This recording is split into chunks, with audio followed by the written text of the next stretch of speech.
Shalom, like give all honor and glory to Yahweh, by Hashem, Yahushai, double honors to our apostles and elders of Great Millstone. Salutations to you sincere brothers pushing the word across the four corners of the earth. And this is from WJTV.com, and the title says about 30 Mississippi soldiers headed to Afghanistan. So I'm going to go ahead and play this quick video, and Lord will, I'll come back with a couple scriptures. Family and friends say farewell to a group of soldiers leaving Mississippi for Afghanistan. WJTV's Tate Holmes was there as the Army National Guard held a send-off ceremony for those who were leaving. Large green and camouflage backpacks are loaded underneath the bus as soldiers get ready for their year-long deployment. It's difficult leaving family behind. The mission, not so much, but leaving family behind is the hard part. I can hold it down at the house. I got it. Deployment is hard for the families as well. This is the third for the Green family, and the second time Staff Sergeant James Green will be stationed in Afghanistan.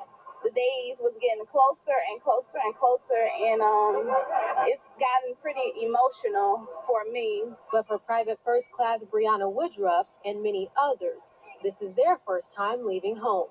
I don't really know what to expect, and then I'm fresh out of high school and basic training and stuff, so this is my biggest thing, not knowing what to expect when I get over there. The group of 30 soldiers marched inside the Brandon Civic Center for the send-off ceremony. They took an oath before family and friends to serve and protect their country. Before making their way to Afghanistan, the soldiers will head to Fort Hood, Texas to complete some training before their deployment. Our soldiers won't necessarily always be in harm's way. But if we find ourselves in that situation, we get trained to handle that situation. The hugs, kisses, and even tears came after the ceremony as families prepared to say goodbye. Your soldiers first. So we understand that he has to put his mission first. He's leaving us behind, but we know that we'll be all right. The group is then loaded on the bus and off to their next mission. All right, as you can see, about 30 Mississippi soldiers headed to Afghanistan.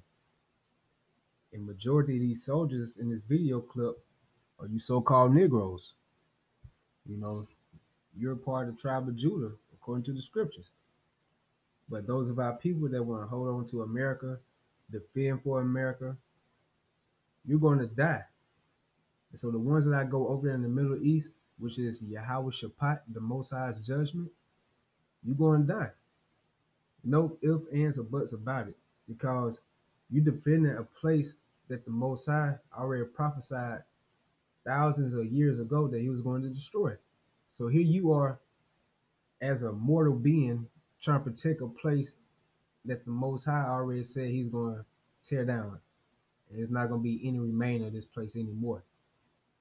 So this is all biblical prophecy. You're going to be having men who just pretty much got married not too long ago or about to get ready to get married. You know, they're going to go over there to these wars, which is World War III.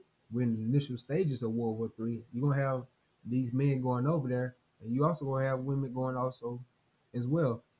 And they're going to get destroyed in the process of that. And this is all biblical prophecy. This is 2 Esdras 16:33. The virgins shall mourn, having no bridegrooms. The women shall mourn, having no husbands. Their daughters shall mourn, having no helpers. Verse 34. In the war shall their bridegrooms be destroyed. That nuclear war, which is World War III. And their husbands shall perish of famine. So either way, you're going to die of that famine. It's not going to be any food left up out of here. Or you're going to die of those nuclear missiles, those ICBMs. And this is all biblical prophecy, like I said. And also in this video clip, you see women going over there trying to fight for this country, America, which they have no place to be in a war or having anything dealing with warfare. It's not in a woman's spirit to even handle such matters. But that lets you know that we in Babylon. That's why Babylon is city of confusion. That's America for you. So this is a total queendom type of society. All right, so I'm going to get Isaiah 30:1. Because like I previously said, most of the people you saw in that video are our people, you Negroes. So listen what the Most High said about this. Woe to the rebellious children. Woe means destruction, said Yahweh Ba'Shem Yahushai, that take counsel but not of me. And how are you not taking counsel of Yahweh and Yahushai? You not listen to his prophets that's out there sincerely trying to wake you up. And that's starting with the men of GMS, Great Millstone. Starting with our apostles and our elders, trickling on down to the younger brothers.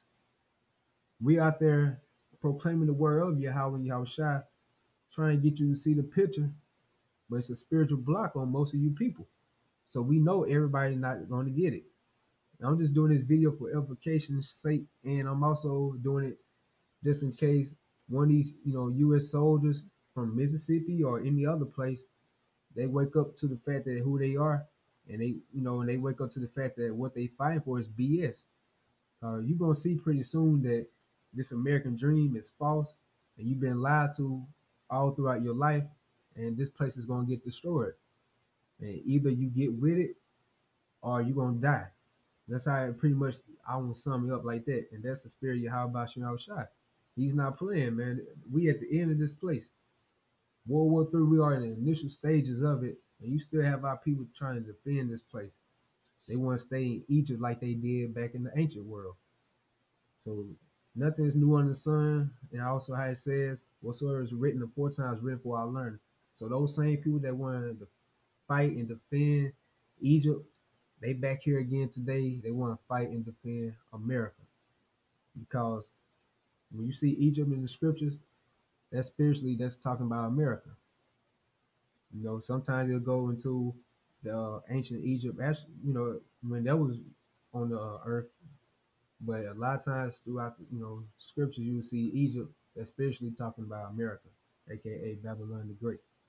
So it says, woe to the rebellious children, say Yahweh Ba'Shem Yahushai, that take counsel, but not of me, and that cover with a covering, but not of my spirit.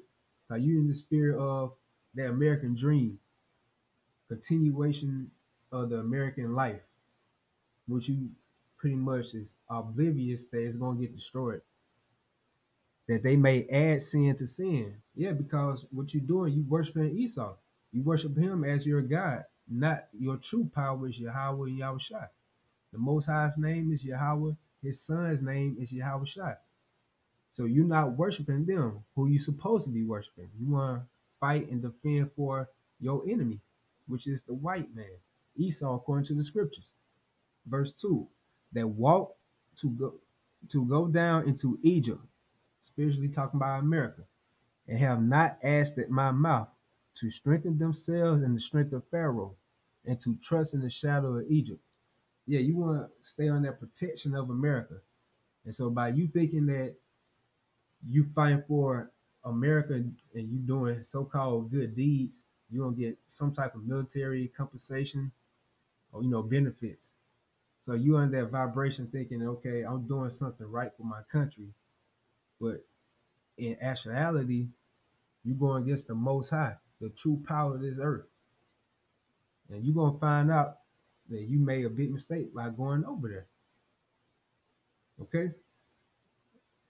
And also another note I want to add, a lot of people are waking up about, this American system. It's pretty much this BS. And they've been finding out that they've been lied to all throughout these years. And that military draft is coming soon. That's a part of the scriptures as well. I ask that the Congress declare a state of war. Declaration of war, a nation's most momentous decision. For generations, America has waged war with a draft. Whether we're talking the Civil War, whether we're talking Vietnam, whether we're talking World War I, World War II, when we needed a big army, the president turned to the draft. But the draft always stirred outrage. This opposition to the draft is a part of American history. They were saying it is illegal to burn your draft card. And basically we said, fuck that. The draft exposes the fault lines in American society. But at the same time, it creates essential debates about the relationship between citizens and their nation. The end of the Vietnam War brings an end to an American institution.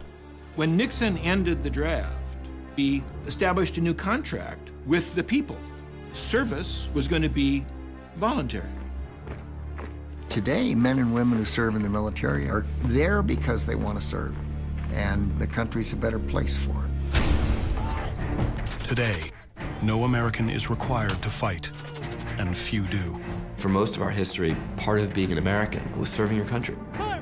But now we have an incredibly small percentage of Americans serving in our military. And so few people understand the real sacrifices involved in going to war. Let's go! The United States is involved in generation-long wars. And the question is it worth fighting a war if the American people are not willing to sacrifice to be drafted? What do you owe your fellow Americans? It happened during the times of Vietnam. It's going to happen again when World War III get initiated.